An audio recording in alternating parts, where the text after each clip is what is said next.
eco grief and eco anxiety. I mean, we read about it, right? And it's a real phenomenon. People are paralyzed in their lives and they're afraid of the world around them and they're afraid of the future and they're afraid what's happened in the past and what kind of future they're leaving for future generations. And, we read about people choosing not to have children because of climate change and people making life decisions because they can't live in certain communities or people whose lives have been destroyed.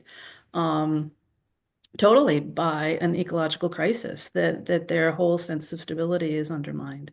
Um, and so I think the idea of eco grief is something that faith communities, in a way that the secular groups can't or don't have the experience dealing with.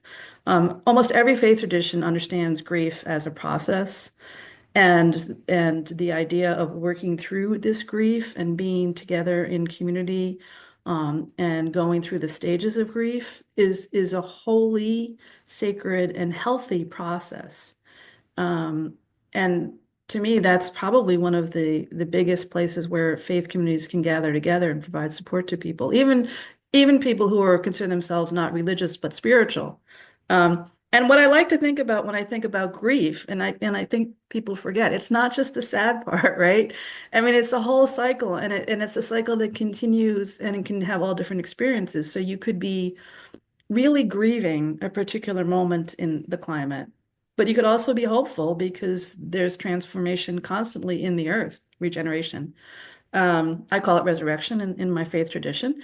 Um, but there's also the denial and the anger that comes with eco grief, that is also a natural part of grief.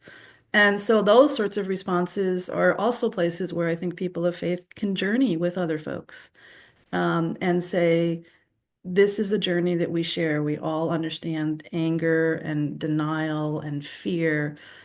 And we also understand the sadness and depression that comes with climate and eco grief, climate change. And we, as people of faith, also have the side of grief that gives us some sort of hope, in whatever terms we use. And like I said, I use the word resurrection, but certainly people use other terms: regeneration, renewal, refreshment, inspiration. So yeah, I think I'm committed for my career path, my ministry path forward is to work around eco grief, with other communities of faith and other communities of practice. Thank you. Um, yeah, I'm interested. I mean, I mean, you've spoken to this already, but I would be curious to hear kind of within your own faith tradition, sort of what specific kind of strands within that tradition do you find yourself drawing on most in your eco ministry, either around climate grief and anxiety, or, more generally, kind of are there pieces um, that you find yourself often drawing on from your faith tradition? Well, I think the Episcopal Church, there's a couple things for the Episcopal tradition. One is ritual.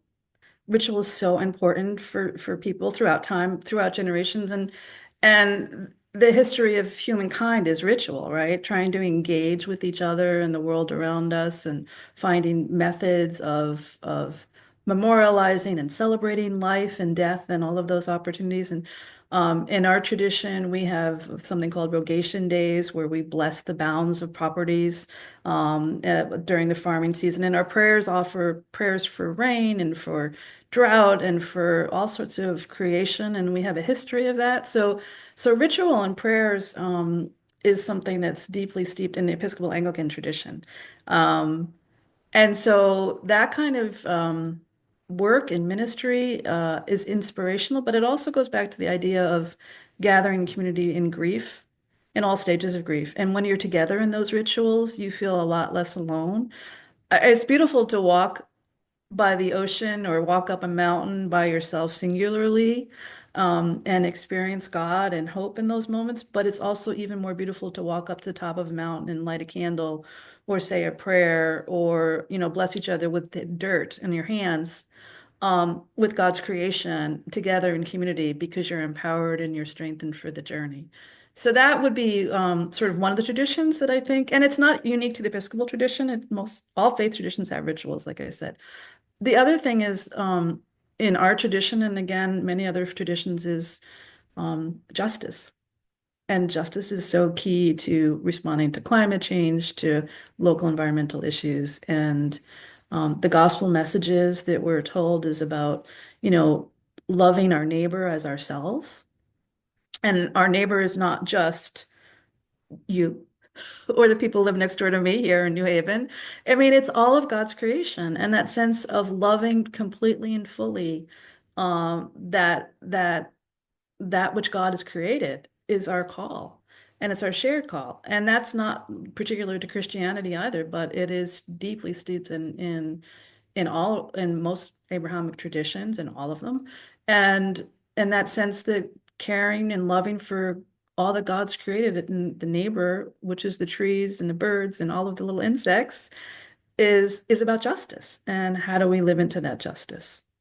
And that's exciting. That's exciting to think about our neighbors as beyond the people we see on the street or the people we know in our own communities.